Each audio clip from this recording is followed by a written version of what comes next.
ए.वाय. पाटील विद्यालयातील गुणवंत विद्यार्थ्यांचा सत्कार सोहळा संपन्न। ज्ञानदीप शैक्षणिक व्यासपीठाच्या वतीने ए.वाय. पाटील माध्यमिक विद्यालय कोनोलीतर्फे असोंडोली या ठिकाणी गुणवंत विद्यार्थ्यांचा सत्कार संपन्न झाला। यावेळी ज्ञानदीप व्यासपीठाचे संस्थापक अध्यक्ष तसेच विद्यामंदिर जोगमवाडी शाळेचे मुख्याध्यापक माननीय श्री शंकर पाटील सर उपस्थित होते।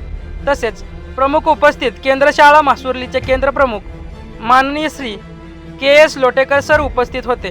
त्याचबरोबर परशुराम पाटील, परशुराम महाडिक, नवनाथ भूतल, युवराज पाटील, मारुती जाधव, ए.वाय. पाटील विद्यालयाचे मुख्याध्यापक K Jadhav sir, M S. Chandane sir, Sandeep Jadhav sir, S V. Charapale sir, Dashrath Kuple उपस्थित होते। यावेळी माननीय श्री लोटेकर सर यांचे बासरी वादनाचे कलाविष्कार सादर झाले। यावेळी सूत्रसंचालन संदीप चरापले सर यांनी केले व प्रस्ताविक के जाधव सर यांनी केले व आभार महावीर चांदणे सर यांनी मानले। झुंजार न्यूज महाराष्ट्र प्रतिनिधी लहू कुपले, कोल्हापूर।